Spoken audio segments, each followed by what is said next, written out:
இன்றைக்கு சிவகாசியிலே சன் டிவியினுடைய அரட்டை அரங்கத்தை நடத்துவதிலே நாங்கள் மிக்க மகிழ்ச்சி அடைகின்றோம். ஒவ்வொரு ஊருக்கும் ஒரு சிறப்பு அம்சம் இருக்கும். அந்த ஊருக்கென்று சில அருமை பெருமைகள் இருக்கும். சிவகாசிக்கென்றும் அருமை பெருமைகள் 1000 இருக்கின்றன. இந்தியாவிலே புனித தலம் என்று சொன்னால் எதை சொல்லுகிறார்கள்? வட இந்தியாவிலே இருக்கக்கூடிய அந்த வாரணாசி என்று அழைக்கக்கூடிய காசியை சொல்லுகிறார்கள். ஒருவன் தன்னுடைய பாவத்தை துளைக்க வேண்டும் என்று சொன்னால் காசிக்கு சென்றாயா இல்லை ராமேஸ்வரம் வந்தாயா?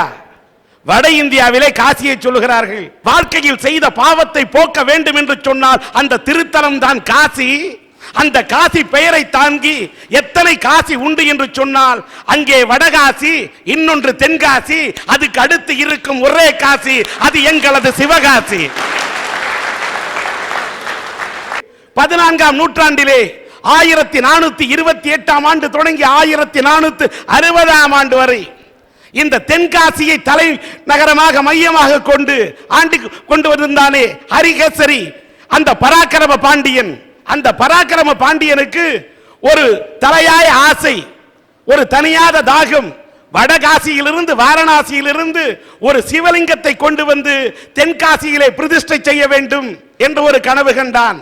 அந்த காசியிலிருந்து சிவலிங்கத்தை எடுத்துக்கொண்டு அதை இந்த தாய்மார்கள் எல்லாம் மாதாக்கள் பாராட்டக்கூடிய கோமாதா, என் குல மாதா என்று சொல்லுகிறோமே, அந்த கோமாதாவாகிய அந்த பசுமாட்டின் மீது சிவலிங்கத்தை கொண்டு வந்து கொண்டிருக்கின்றார். வருகின்ற வழியிலே இந்த ஊராகிய இந்த சிவகாசியிலே வழிப்பயணமாக வந்தபோது தங்க வேண்டும் என்ற ஒரு நிலைமை வருகின்ற போது சிவனுக்கு உரிய மரமாகிய அந்த வில்வ மரத்தின் அருகமையிலே இங்கே வந்து தங்குகிறார்கள்.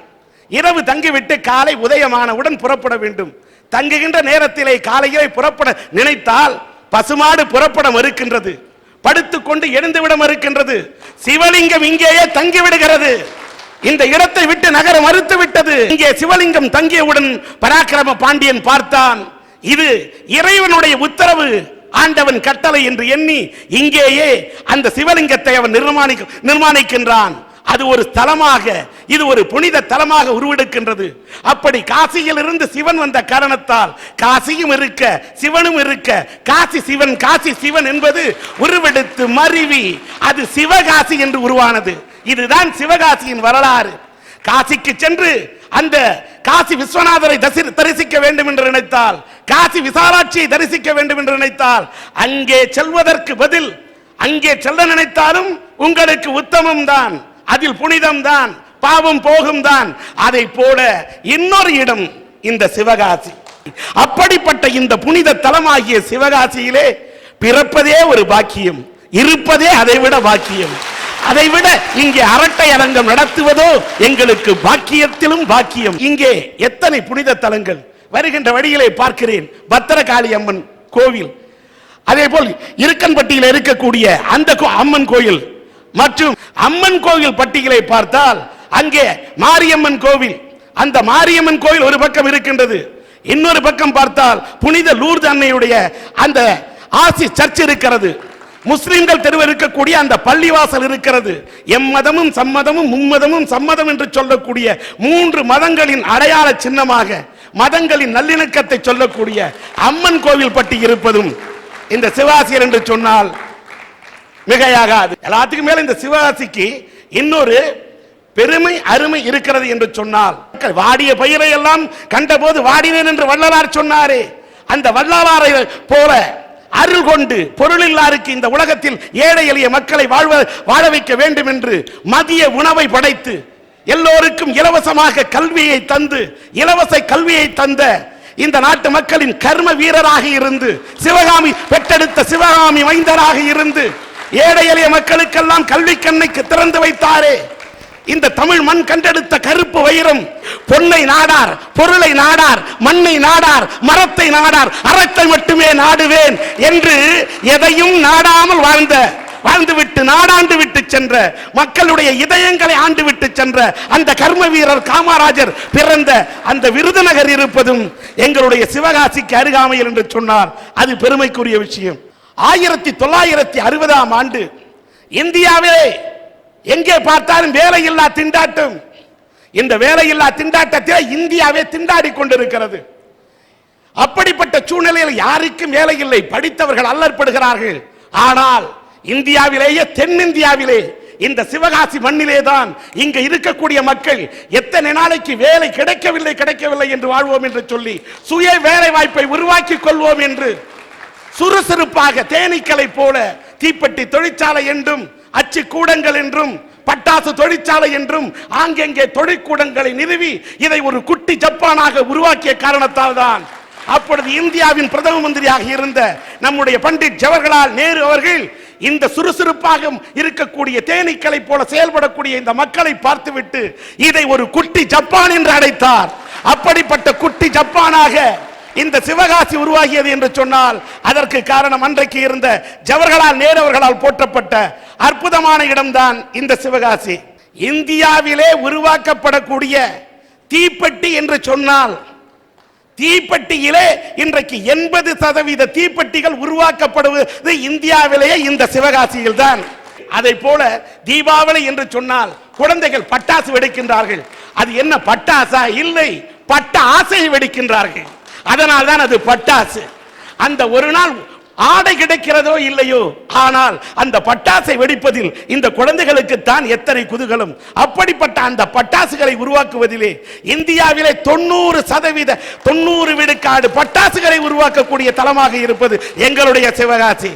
அடுத்தது அச்சு தொழில், அந்த பிரிண்டிங் என்று சொல்கிறோமே, அதிலே இந்தியாவில் இருக்கக்கூடிய அச்சு கலையிலேயே அந்த அச்சு தொழிற்கூடத்திலே 60% இந்தியாவில் இங்கிருந்து தான் அச்சிடப்பட்டு இந்தியா முழுவதும் விநியோகிக்கப்படுகிறது என்று சொன்னால் எப்படிப்பட்ட நகரம்! ஒரு பக்கம் தீப்பெட்டி தொழிற்சாலை, இன்னொரு பக்கம் பட்டாசு தொழிற்சாலை, இன்னொரு பக்கம் அச்சு தொழில் நடத்தக்கூடிய தொழில் கூடங்கள், எத்தனை சிறு தொழில்கள் இங்கே நடக்கின்றன.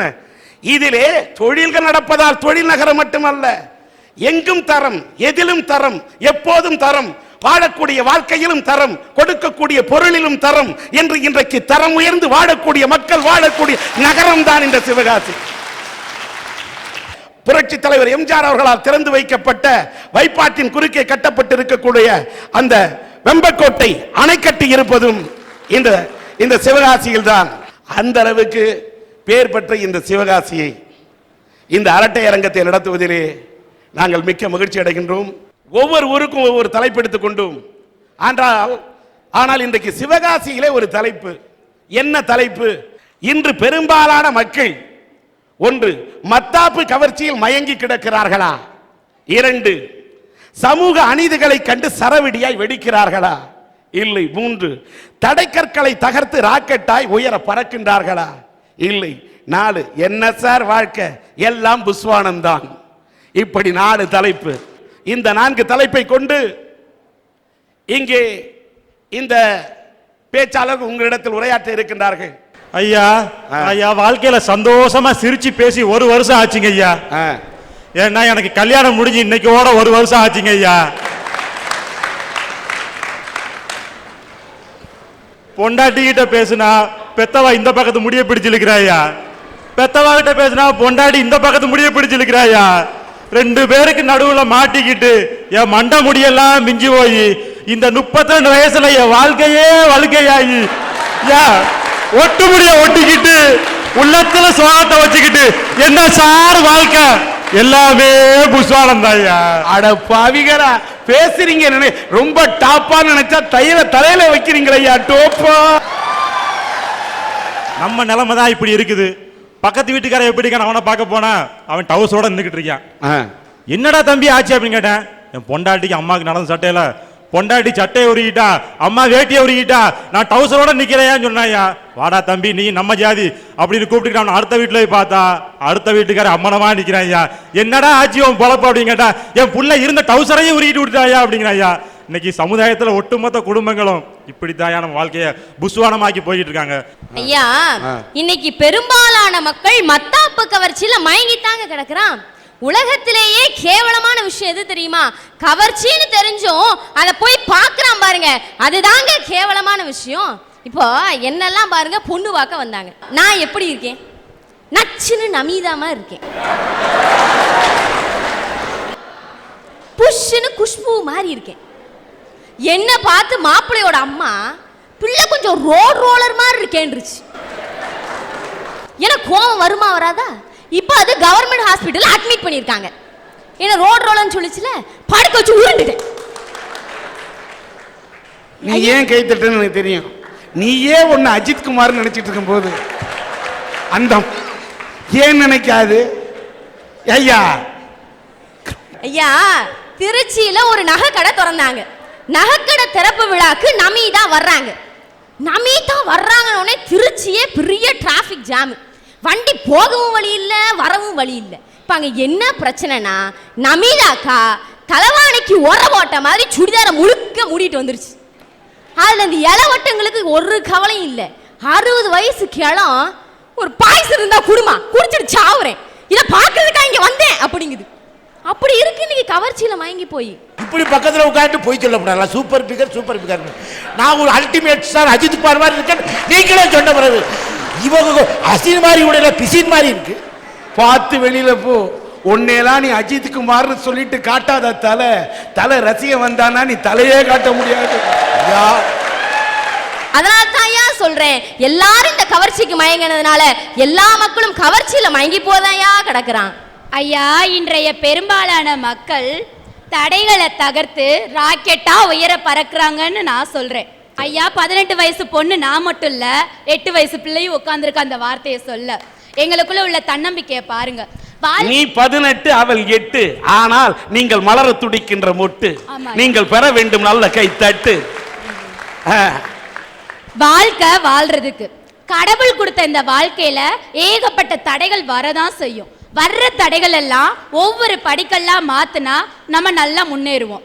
ஐயா, இந்த 1 ரூபா பென்சில் இருக்கு பாருங்க, அந்த பென்சிலு மனுஷனுக்கு 4 விஷயத்தை கத்து கொடுக்குதுங்க. முதல்ல உன்னோட ஆற்றல் உனக்குள்ள இருக்கு. 2வது விஷயம், நீ ஒவ்வொரு தடவையும் கூர்மைப்படுத்தப்படணும். 3வது விஷயம், நீ அடுத்தவனுக்காக உழைக்கும் போது மட்டுமே பயன்படுற. 4வது விஷயம், நீ உன்னோட தடயத்தை ஒவ்வொரு முறையும் பதிச்சுக்கிட்டே இருக்கணும். ஐயா, அந்த 1 ரூபா பென்சிலு 4 விஷயத்தை நம்மளுக்கு எடுத்து சொல்லுதே. 6 அறிவு படிச்ச மனுஷங்க நம்மளுக்குள்ள எவ்வளவு விஷயங்கள் இருக்குன்னு நம்ம தேடி பார்க்க வேண்டாமா? அற்புதம் அற்புதம். இதில் என்னவென்று சொன்னால், ஒரு பென்சிலை எடுத்துக்கொண்டால் அந்த பென்சில் எப்படி ஒவ்வொரு முறையும் கூர்மடங்கினாலும் கூட திரும்ப திரும்ப தன்னை சீவிக்கொண்டு படுத்திக் கொள்கிறதோ, அதை போல மனித வாழ்க்கை இருக்க வேண்டும் என்று சொன்னாய். அடுத்தது நாம் அடுத்தவர்களுக்குத்தான் பயன்படுகிறோம் என்று சொல்லும் போது இந்த வார்த்தை, இந்த கருத்து இந்த சிவகாசியில் வாழக்கூடிய தொழிற்சாலைகளில் தொழிற்கூடங்களில் பணியாற்றக்கூடிய தொழிலாளர்களுக்கு பொருந்தும். காரணம், அவர்கள் ஒவ்வொரு நாளும் உழைக்கும் போது அவர்கள் அடுத்தவர்களுக்குத்தான் பயன்பட்டுக் கொண்டிருக்கிறார்கள். தாங்கள் அடுத்தவர்களுக்குத்தான் பயன்படுகிறோம், நமக்கு பயன்படவில்லையே என்று அவர்கள் நினைத்து விட்டால் தீப்பெட்டிகள் உருவாகாது, பட்டாசுகள் உருவாகாது, எந்த அச்சு தொழிலும் நடக்காது. ஆனால் அடுத்தவர்களுக்கு பயன்பட்டாலும் இதனுடைய அடிப்படையிலே இங்கேதான் நம் வாழ்க்கையின் ஆதாரம் இருக்கிறது என்ற காரணத்தால் அந்த தொழிலாளர்கள் உழைத்துக் கொண்டிருக்கிறார்கள். அடுத்ததா ஏன்னு கேட்டாங்க, இந்த நாட்டில் பட்டாடைகளை உற்பத்தி செய்யக்கூடிய எந்த தொழிலாளியும் தன் வீட்டில் மனைவிக்கு பட்டாடை வாங்க முடியவில்லை.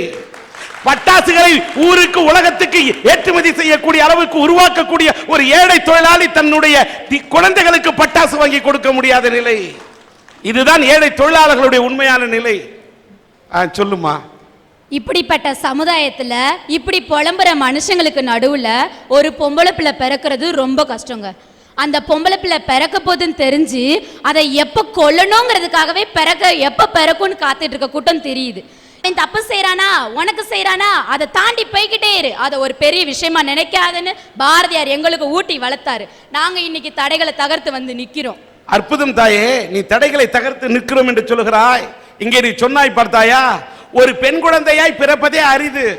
ஆனால் இந்த பெண் குழந்தைகளை இந்த நாட்டிலே சில பாதகர்கள் என்ன பண்ணுகிறார்கள், கள்ளிப்பால் ஊத்து கொண்டு விடுகிறார்கள். வள்ளுவன் திருக்குறளை படைத்த போது முப்பாலை படைத்தான். அருள்பால், பொருள்பால், காமத்துப்பால் என்று முப்பாலை படைத்தான். இதை போன்று பிற்காலத்திலே தமிழ்நாட்டிலே கள்ளிப்பாலை ஊற்றி பெண் குழந்தைகளை சிசு கொலைகள் செய்வார்கள் என்று தெரிந்திருந்தால் அவன் கள்ளிப்பால் பற்றி கூட ஒரு அதிகாரத்தை வகுத்திருப்பானோ என்று எனக்கு ஆதங்கம் ஏற்படுகிறது. சிசு கொலை செய்வது இன்றைக்கு குறைந்திருக்கிறது, இன்னும் குறைய வேண்டும் என்பதைத்தான் இந்த சன் டிவியினுடைய அரட்டை அரங்கம் வலியுறுத்துகிறது. கண்டிப்பா ராக்கெட் எடுத்துக்கோங்க, அத உயர பறக்க வைக்கணும்னா முதல்ல அழகா பணிஞ்சு குனிஞ்சு அதை பத்த வைக்கணுங்க. அப்பந்தான் அது கண்ணு கெட்டாத தூரம் வர போகுது. அது போலதான் ஒரு மனுஷன் வாழ்க்கையில முன்னேறணும்னு நினைச்சா மத்தவனுக்கு அழகா பணிஞ்சு குனிஞ்சு வேலை பாரு. கண்டிப்பா நீ உன் வாழ்க்கையில கண்ணு கெட்டாத தூரம் வர பரப்ப. ஐயா, சமூக அநீதிகளை கண்டு சரவடியாய் வெடிக்கிறார்கள் சொல்லி நான் பேச வந்திருக்கேன் ஐயா. சரவடியா வெடிக்கிறாங்க. அப்படியா? ஆமா, சமூகத்துக்குள்ள மட்டும் அநீதி கிடையாது, வீட்டுக்குள்ளே அநீதி இருக்கியா. சரவடியா வெடிங்க. நீங்க சரவடி இங்க ஏதாவது பத்த வச்சிராது. இல்ல ஐயா, வராது, இதை தாண்டி வந்துடாதியா. ஓகே ஓகே ஐயா. 2 ரூபானா பீடி, 5 ரூபானா சீரட்டு, 10 ரூபானா மினி குவாட்ரு, 50 ரூபானா குவாட்ரு, 100 ரூபானா ஆஃப், 200 ரூபானா ஃபுல் அடிச்சுட்டு ஆஃப் ஆயிடுறேன். ஐயோ, ஆண் வர்க்கத்துக்கு தெரிஞ்சது அத்தனையும் இந்த பெண் வர்க்கத்துக்கு தெரிஞ்சிருக்கு. தாயே நீ வாழ்க. எனக்கு கூட இந்த மேட்டர்லாம் தெரியாது போல இருக்க. எப்படிமா ஐயா? ஒரு ஃபுல்லுன்னா 2 ஆஃப், ஒரு ஆஃப்னா 2 குவார்டர், ஒரு குவார்டர்னா 2 கட்டிங், ஒரு கட்டிங்னா 2 பெக்கு. இதுல குவார்டர் அடிக்கிறான், ஆஃப் அடிக்கிறான், எவனுமே முக்கால் ஏன் அடிக்க மாட்டேங்கிறான்னு எனக்கு ரொம்ப நாளா ஒரு டவுட். என்னன்னா ஒன்னு குவார்டர் அடிக்கிறான் இல்ல ஆஃப் அடிக்கிறான்.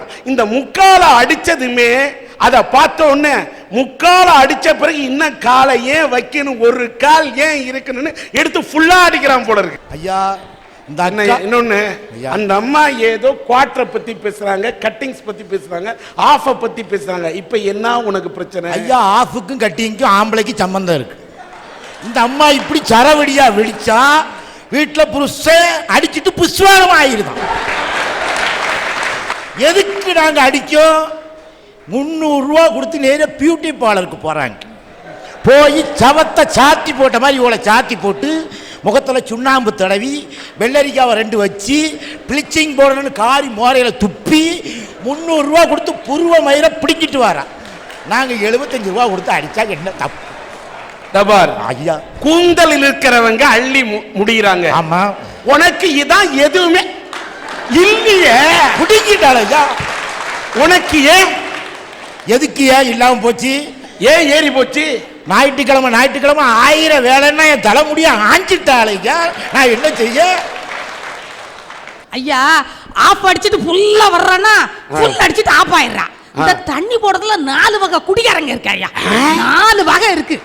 ஒண்ணு சிங்க குடிகாரன். சிங்க கோக்குள்ள தானே இருக்கும், கொகையை விட்டு வெளியே வராதுல. அது மாதிரி இவன் தண்ணிய போட்டான்னா டாஸ்மா கடைக்குள்ள இருந்துட்டே கத்துவான், அப்படின்னா கடை விட்டு வெளியே வர மாட்டான். அவன் சிங்க குடியாரு. இன்னொருத்த இருக்க தவளை குடியாரு. ஐயோ எக்கா எக்கா எக்கா, குடியாரனை பத்தி இப்படி ஒரு ஆராய்ச்சியா? எக்கா, உனக்கு டாக்டர் மட்டுமே கொடுக்கலாம் எக்கா. இன்னொருத்த இருக்க தவளை குடியாரு. இந்த தண்ணி போடுறவெல்லாம் ஏன் நாக்கில் ஒரு ஊறுகாய் வச்சுக்கிட்டு போறேன், கையில ஒரு வடையை வாங்கி சாப்பிட்டு போறான்னு தெரிய மாட்டேங்குது. வடையை வாங்கி சாப்பிட்டுக்கிட்டே போவானா வரப்பு சின்னதா இருக்கும். இவன் தள்ளாடி தள்ளாடி தள்ளாடி போவானா கையில உள்ள வடை பொத்துன்னு விழுந்துருச்சு. விழுந்த வடை தவளை பக்கத்துல விழுந்திருக்கு. இவன் முழிச்சு முழிச்சு பாக்குறேன், வடையும் தவளையும் அவன் கண்ணுக்கு ஒண்ணுவலே தெரியுது. இப்ப என்ன செய்யறேன், வடை எடுக்கிறதுக்கு போய் தவளை எடுத்துறேன். தவளையை கடிக்கிறான். மவனே 1,000 ரூபா கொடுத்து வாங்கியிருக்கேன், கத்துவ நீ ரோட்ல ஓட்டு மிதிச்சுக்கிட்டு இருக்கான். இன்னொருத்தர் இருக்க ரம்பா குடியார. தண்ணிய போட்டானு இடுப்புல உள்ள வேட்டியை கெடுத்து தலையில கட்டிக்கிடுவா. ஏ தண்ணி தொட்டி தேடி வந்த கண்ணு குட்டினா, ஏ தண்ணி தொட்டி தேடி வந்த கண்ணு குட்டினா, இந்த சூரிய வலிக்கு சேத்துல விழுந்து சாமி சாமி. ஐயா, வீட்டில் வந்து நல்ல லட்சுமி கடாட்சமா வீட்டில் இருந்தாச்சுன்னா இந்த மாதிரி நாங்கள் பாட்டு படிக்க வேண்டியதில்லை. லட்சுமி கடாட்சமாக இருந்தால் நாங்கள் என்ன பாட்டு படிப்போம்? சிவகாசி ரதியே சிரித்தாடும் ரதியே, உன்னை எந்த பக்கம் பார்த்தாலும் தாயே, நீ அந்த கால ஐஸ்வர்யா ராய். வீட்டுக்கு வரையிலே தலையை விரிச்சு போட்டு உட்காந்துருக்கான். வீடு விளங்குமா ஐயா? இந்த பாட்டு படிக்காம வேற எந்த பாட்டு படிப்போம்? ஐயா, பெண்களுக்கு தான் நாங்க கவலை இருக்கு. என்னைக்காவது ஏக்கா பங்கஜக்கா வாங்கக்கா, ஏக்கா கோமதிக்கா வாங்கக்கா, நாமளும் ஒரு குவார்டர் அடிச்சுட்டு வருவோம்னு சொன்னோம்னா உங்க நிலைமை என்னத்துக்கு ஆயிரும்? ஒண்ணு ஆகாது. வெளியே யாருக்கோ வாங்கி கொடுக்கறத வீட்டுல உங்களுக்கு வாங்கி. ஐயா இன்னொரு குடியாரன் இருக்கேன். அவன் தான் என்னன்னா ஆட்டோ குடியாரன். ஆட்டோ குடியாரன் என்ன தெரியுமா? தண்ணிய போட்டுக்கிட்டே போவேன். அவனுக்கு பஸ் ஸ்டாண்ட் போகணும்னு அவசியம்.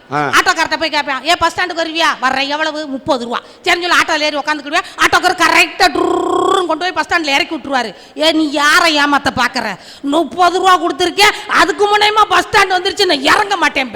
ஆட்டோக்கார் பாப்பாரு, இது எங்க இருந்தோ வந்திருக்கு சாவு கராக்கி, இதை ஒன்றும் செய்ய முடியாதுன்ட்டு ஆட்டோக்கார் என்ன செய்ய தெரியுமா? இந்த ஃபர்ஸ்ட்டுக்கு ஏற மட்டும் கொடுத்து ஆக்சிலேட்டர் மட்டும் கொடுப்பாரு. ஐயா இப்போ பஸ் ஸ்டாண்ட் வந்துருச்சியான்னு இறங்கியா? இப்போ இறங்கிட்டு சொல்லுவியா, இப்போதான் பஸ் ஸ்டாண்ட் வந்திருக்கு, ஆனால் இவ்வளவு வேகம் பத்தாது, மெதுவா போ, ஆக்சிடென்ட் ஆயிர போகுது. இன்னொருத்த தண்ணியை போட்டுக்கிட்டே போய்கிட்டே இருக்கான். ராத்திரி 10 மணி நம்ம போலீஸ்கார மாமா வந்தாரு. டேய் என்னடா உன் பேர் என்னடா? என் பேர் குப்புசாமி. சைக்கிள்ல என்னதுடா? உப்புசாமி. ஏன்டா ஒரு மாதிரி பேசுற? மப்புசாமி.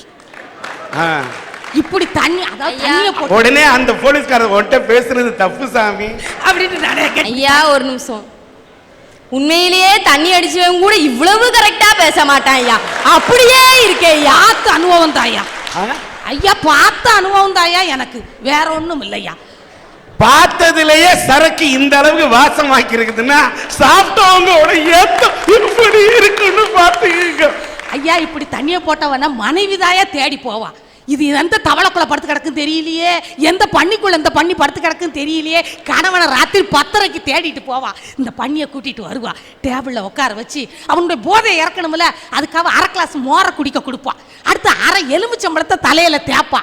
1 குடம் தண்ணி அவன் தலையில கொட்டுவா, போதையை இறக்கிடுவா. அவன் சொல்லுவேன், ஏண்டி 200 ரூபா கொடுத்து போயத்தன போதைய 1/2 எலுமிச்சம்பழத்துல இறக்கிட்டியான்னு சொல்லிட்டு ஒரே அப்புவியா. பாட்டில் போட்டு வந்துட்டேயா, அப்படி பாட்டில் போட்டு வந்துட்டேயா, பாட்டில் போட்டு வந்துட்டேயா. அவன் சொல்றான், போட்டு வரலடி, இந்த கொண்டு வந்திருக்கேன் பாரு வெத்து பாட்டில். இவன் வெத்து பாட்டில் தான் கேட்கறான்னு நினைச்சு வெத்து பாட்டில் தூக்கி காமிக்கிறா ஐயா. சமூகத்தில் இந்த அநீதி தாங்க முடியலையா ஐயா. யார் யாருக்கெல்லாமோ சிலை வைக்கிறாங்க ஐயா. இந்த குடியார கணவன் கூட வாழ்க்கை நடத்துற மனைவிக்கு வைக்கணும் ஏன் சிலை? அவங்க தான் கோயில் கட்டக்கூடிய தெய்வம்னா அந்த பெண்ணு தாயா. இப்பேற்பட்ட சமூக அநீதியை கண்டுதாயா நான் கேட்கிறேன். அந்த பெண்களுக்கு சிலை வைக்க வேண்டும் என்று சொல்லுகிறீர்கள், இந்த கோரிக்கை ஏற்றுக்கொள்ளப்படுகிறது. ஆனால் அப்படி சிலை வைக்க ஆரம்பித்து விட்டால் நாட்டிலே இடமே இருக்காது. அத்தனை சிலை வைக்க வேண்டியிருக்கும் என்ற காரணத்தால் வைக்க இயலாத நிலையிலே நாங்கள் இருக்கிறோம் என்பதை இங்கே தீர்மானமாக சன் டிவியின் அரட்டை அரங்கத்தில் நிறைவேற்றி கொண்டிருக்கின்றோம். சிவ பூஜைகளை கரடி பூந்ததை போல தம்பி வீரகுமார், நீ என்ன சொல்ல நினைக்கிறாய்? ஐயா, எங்க இதயத்திலே எங்க மனைவியை சுமக்க தயாரா இருக்கும். பாதி ஆம்பளைக்கு ஹார்ட் அட்டாக் எதுக்கு வருது? பொம்பளையே இதயத்துல தூக்கி சமக்கான், சும்மாவே தூக்கி போட்டு மிதிக்கா. இவ இதயத்துல இருக்கா, அதனால ஆம்பளைக்கு மட்டும் ஹார்ட் அட்டாக் வருது. அட பாவிங்களா, நாட்டில் நல்லா குடிக்காம இருக்கிறவனுங்களா என்னென்னமோ நோய் வருது. டெய்லி ஃபுல்லா ஏத்துறீங்க, உங்க வயிற்றுல ஒரு புழு பூச்சி வைக்க மாட்டேங்குது. புழுவும் பூச்சி எல்லாம் கொல்றதுக்கு தான் நாங்க இதை ஊத்தி நாங்க புழு பூச்சியை கொல்றோம்னு அடிச்சு பொண்டாட்டிகள் எல்லாம் போட்டு அடிக்கிறீங்களே, நியாயமாயா?